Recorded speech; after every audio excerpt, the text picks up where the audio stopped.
Folks, only 5% of you have subscribed to my channel. If you want to have a better chance of getting free Nitro, then make sure to subscribe now.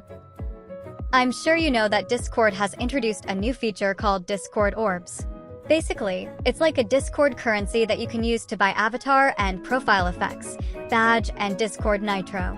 When it was released, they gave us 150 or something free orbs. This time they are giving us 700 orbs.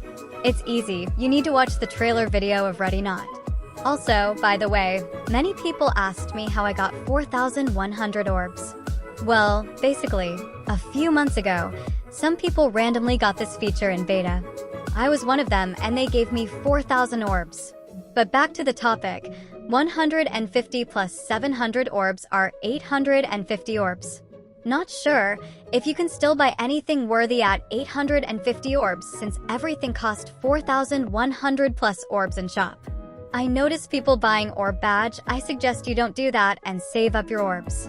I am sure Discord will release these quest videos more and give away free orbs. Just save them up and buy something cooler like avatar or profile effect, which can perhaps last longer with you than a 3 days Nitro.